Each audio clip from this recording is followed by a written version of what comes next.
Hi friends, welcome to our new vlog. അപ്പോൾ ഇന്ന് ചെറിയൊരു വ്ളോഗായിട്ടാണ് വന്നിട്ടുള്ളത്.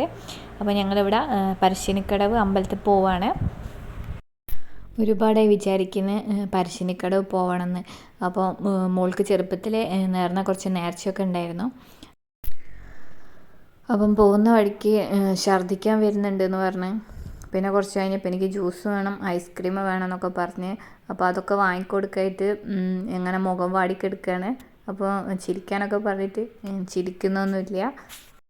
അങ്ങനെ ഞങ്ങൾ റൂട്ട് മാപ്പൊക്കെ ഇട്ടിട്ടാണ് പറശ്ശിനിക്കടവ് എത്തിയിട്ടുള്ളത്. അപ്പോൾ നല്ല ഭംഗിയുള്ളൊരു സ്ഥലമായിരുന്നു. അങ്ങനെ ഇപ്പോഴൊക്കെ കടന്ന് നല്ല വയലൊക്കെ കടന്ന് ഞങ്ങൾ ഏകദേശം പറശ്ശിനിക്കടവ് എത്താനായി. അപ്പോൾ നമുക്ക് ഈ ഒരു പുഴയുടെ അവിടെ തന്നെ അവിടേക്ക് പറശ്ശിനിക്കടവ് അമ്പലത്തിലേക്ക് നോക്കിയാൽ തന്നെ കാണാവുന്നതാണ്. അപ്പോൾ ഞങ്ങളിവിടെ മുത്തപ്പൻ്റെ അമ്പലത്തിൽ എത്തിയിട്ടുണ്ട്. അപ്പോൾ നമുക്കിവിടെ കാർ പാർക്കിങ്ങിനുള്ള ഏരിയ ഒക്കെ ഉണ്ടായിരുന്നു. അപ്പോൾ നമ്മുടെ അവിടെ 40 റുപ്പീസ് അങ്ങനെ എന്താണ്ടോ കൊടുത്താൽ മതി. അങ്ങനെ ഞങ്ങൾ അമ്പലത്തിലേക്ക് നടക്കുകയാണ്. ഇവിടുന്ന് കുറച്ചേ ഉള്ളൂ.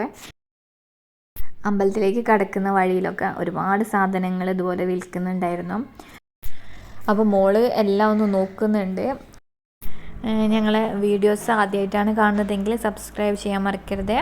പിന്നെ വീഡിയോ ഇഷ്ടമായിട്ടുണ്ടെങ്കിൽ ലൈക്ക് ചെയ്യാനും, അതുപോലെ അതിനായിട്ടുള്ള ബെല്ലൈക്കൺ പ്രസ് ചെയ്ത് ഓൾ എന്ന ബട്ടൺ ക്ലിക്ക് ചെയ്യുമ്പോൾ നിങ്ങൾക്ക് ഞങ്ങളുടെ പുതിയ വീഡിയോസിന് നോട്ടിഫിക്കേഷനൊക്കെ വരുന്നതായിരിക്കും. അങ്ങനെ ഞങ്ങൾ അമ്പലത്തിലേക്ക് കടന്നിട്ടുണ്ട്. അപ്പോൾ അത്യാവശ്യം തിരക്കൊക്കെ ഉണ്ടായിരുന്നു. അപ്പോൾ ഇതാണ് അമ്പലം. അപ്പോൾ നമ്മളിവിടെ വീഡിയോസ് എടുക്കരുതെന്നൊക്കെ അവിടെ എഴുതി വെച്ചിട്ടുണ്ട്. അപ്പോൾ ചെറുതായിട്ടൊന്ന് വീഡിയോസ് എടുത്തിട്ടുണ്ട്. അപ്പോൾ ഇത് ചുറ്റിയിട്ട് നമ്മൾ തൊഴുത് കഴിഞ്ഞതിന് ശേഷം കുറച്ച് ജസ്റ്റ് ഒന്ന് ഞാൻ ദൂരെ നിന്നിട്ട് വീഡിയോ എടുത്താണ്.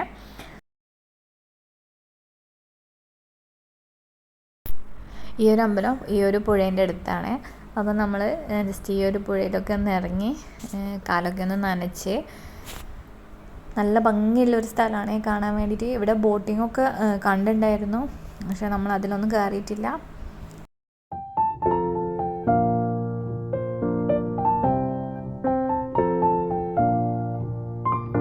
ഈ അമ്പലത്തിൻ്റെ ഒരു പ്രത്യേകതയാണ്, ഇവിടെ നമുക്ക് ഒരുപാട് ഡോഗ്സിനൊക്കെ കാണാം.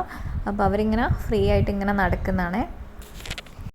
പിന്നെ ഇവിടെ മോൾക്കൊന്ന് ചോറ് കൊടുക്കാനായിരുന്നു നേർന്നുണ്ടായിരുന്നു. അപ്പോൾ ഈ ഒരു ഏജായി ചോറ് കൊടുക്കാൻ വേണ്ടിയിട്ട്. ഈ ഒരു പ്രായത്തിലൊക്കെ ഒരുപാട് കുട്ടികൾക്ക് ഇവിടെ കൊടുക്കുന്നുണ്ട്. എല്ലാ ഏജിലും ചെറുതിലേ കൊടുക്കുന്നുണ്ട്, കുറച്ച് വലുതായിട്ട് കൊടുക്കുന്ന ആൾക്കാരൊക്കെ ഉണ്ടായിരുന്നു. അപ്പോൾ മോൾക്കൊന്ന് ചോറ് കൊടുക്കാമെന്ന് വിചാരിച്ചു. അങ്ങനെ അവിടെ അച്ഛമ്മ തന്നെയാണ് ചോറ് കൊടുക്കുന്നത്. ചോറ് എന്ന് പറയുമ്പോൾ നല്ല ടേസ്റ്റി ആയിട്ടുള്ളൊരു പായസമായിരുന്നു. അപ്പോൾ ഈ ഒരു ഇലയിൽ ഇങ്ങനെ വെച്ച് കൊടുക്കുന്നതാണ്. അപ്പോൾ ജസ്റ്റ് നാവിൽ ഒന്ന് വെച്ച് കൊടുക്കുക. അപ്പോൾ നമുക്ക് നമ്മൾ ഓരോരുത്തർക്ക് കൊടുക്കേണ്ടവർക്കൊക്കെ പോയി കൊടുക്കാവുന്നതാണ്. അപ്പോൾ ഞാനൊന്ന് പോയിട്ട് കൊടുത്ത്, പിന്നെ ബാക്കിയുള്ള പ്രസാദം നമുക്ക് തിരിച്ച് തരുവേ. പിന്നെ നമുക്കിവിടെ പയർ പുഴുങ്ങിയതും അതുപോലെ തേങ്ങക്കൊത്തും ചായയും ഇവിടെ കിട്ടുവേ. അപ്പോൾ നമ്മളിവിടെ പ്രസാദം കഴിക്കാൻ ഇതിലേക്ക് കയറി. അപ്പോൾ എല്ലാവർക്കും ഇങ്ങനെ ഇലയിൽ വെച്ച് കൊടുക്കാമെന്നേ. നമുക്കിവിടെ ഇരുന്നിട്ട് ഇലയിൽ വെച്ച് തരും. അപ്പോൾ ഞങ്ങൾ അതിന് വേണ്ടി വെയിറ്റ് ചെയ്യായിരുന്നു. അപ്പോൾ എല്ലാവരും ഇവിടെ ചായയും പയർ പുഴുങ്ങിയതൊക്കെ കഴിക്കുന്നുണ്ട്. ഇതൊരു വലിയൊരു ഹാളായിരുന്നു. ചോറ് ഇവിടെ നല്ല കൊടുക്കുന്നത് ഈ ഒരു ഐറ്റം മാത്രമാണ്. അപ്പോൾ ഞങ്ങളിവിടെ ചോറ് കഴിക്കാൻ നിന്നിട്ടില്ല. ഒരു 12 മണിയൊക്കെ ആകുമ്പോൾ ചോറ് കൊടുക്കാമെന്ന് പറഞ്ഞ്. അപ്പോൾ ഞങ്ങൾക്ക് വേറൊരു സ്ഥലം കൂടെ പോകാനുള്ളത് കൊണ്ട് ഞങ്ങൾ അവിടുന്ന് ഒരു 11 മണിയായപ്പോൾ തന്നെ ഇറങ്ങിയിട്ടുണ്ട്. അങ്ങനെ ഞങ്ങൾ എവിടെയൊക്കെ കുറച്ച് സാധനങ്ങളൊക്കെ കണ്ട് നേരെ തിരിച്ച് ഞങ്ങൾ വിസ്മയിലേക്ക് പോകാമെന്ന് വിചാരിച്ച് അങ്ങനെ വിസ്മയിലേക്ക് പോവുകയാണേ. അപ്പം വിസ്മയിൽ പോയിട്ടുള്ള വിശേഷങ്ങൾ ഞാൻ ഈ ഒരു വീഡിയോയിൽ പങ്കുവയ്ക്കുന്നില്ല, കാരണം ഇതന്നെ കുറച്ച് ലാഗായിട്ടിരിക്കും. അപ്പോൾ നിങ്ങൾക്ക് ബോറടിക്കണ്ട. അപ്പോൾ വീഡിയോ ഇഷ്ടമായിട്ടുണ്ടെങ്കിൽ ലൈക്ക് ചെയ്യാൻ മറക്കരുത്. അപ്പോൾ നെക്സ്റ്റ് ഞങ്ങളുടെ വിസ്മയിലേക്കുള്ള വ്ളോഗായിട്ട് വരുന്നതാണ്.